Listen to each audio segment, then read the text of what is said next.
this dweeb, author, and anyone who supports him. Were he on fire and my belly full of urine, I would wait for him to die, then put out the flames. Sheesh. So there's this guy, and he had this bright idea where he thought, what if I used AI to write and illustrate a children's book and then sold it on Amazon for money? And then some people on the internet responded by absolutely hating his guts. I would ask the author to feel shame, but that would require him having a spine. What do you know? Another tech bro devalues creative work. I spend the day putting food in my mouth hole and combining them into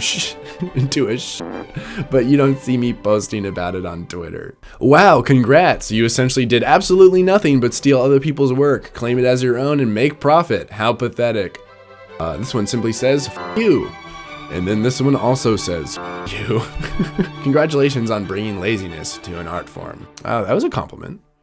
After all that hate, how could anyone think it's a good idea to illustrate a children's book with AI?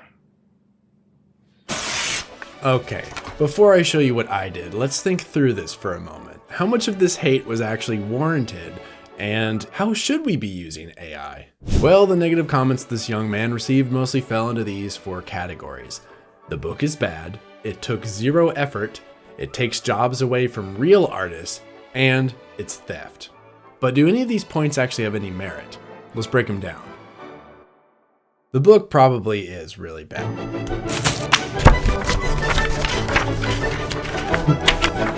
The words have very little to do with the images that are displayed next to them, and instead of actually walking you through an adventure they just say that they had many adventures. So, but even then, as trash as it is, I don't hate it. Mostly because I try not to fill my soul with hate. In fact, in some ways, I actually like it, because it shows to me that AI is only as good as the user. Apparently, this took a single weekend to make, but I don't think that's what's bothering people. I think what's upsetting people here is the idea that somebody else might be feeling a sense of accomplishment despite that lack of effort. But to that I say, why bother caring? I mean, I think this comic here sums it up best.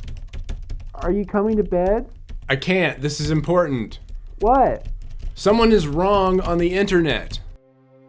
Sure, he could have hired a real artist if he wanted to, but let's be honest, he wasn't going to. In fact, the point was not to. The point was to do it all with AI and use that for marketing. So in this specific case, there was no job in the first place to be taken. However, in general, because AI art is cheaper, that means that there will be an incentive to use it. But that doesn't mean that this is all a race to the bottom. If we take a look at movies, we can see how this all might play out.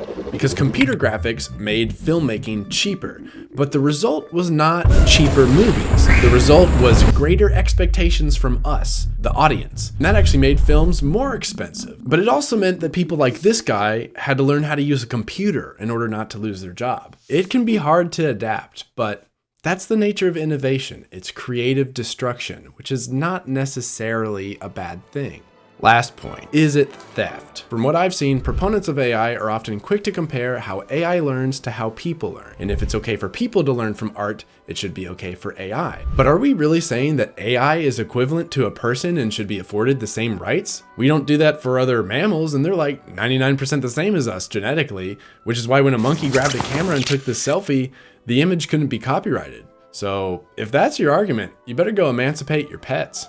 Legally speaking, AI cannot own the copyright of its creations. So what matters is, what rights do we have to use what the AI makes, and what do the companies have the right to use to train the AI model with in the first place? For context, let's take a look at stock photo companies, because they have the legal responsibility to own the rights and tell you how you can use their images. Most of them are available for commercial use, but some images, like those that include brand logos or a pop culture icon, are only available for editorial use, which means that you can use them for your news article, but you can't just slap them on a t-shirt.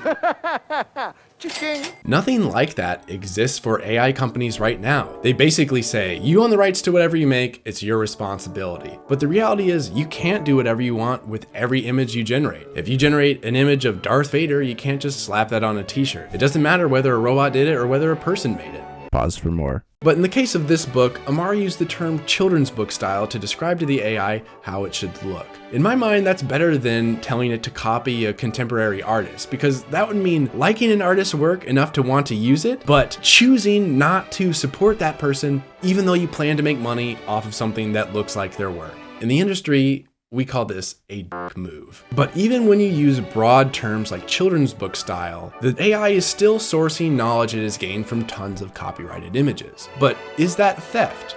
And who's responsible for that? If it's the AI company, then is it okay for us to be using their service? Before you say no, keep in mind that YouTube profited off of stolen content for years before they were able to put better systems in place. But until something similar happens for AI, it's up to us to choose how to use it ethically. For example, I wrote The Legend of Lumpty Dumpty.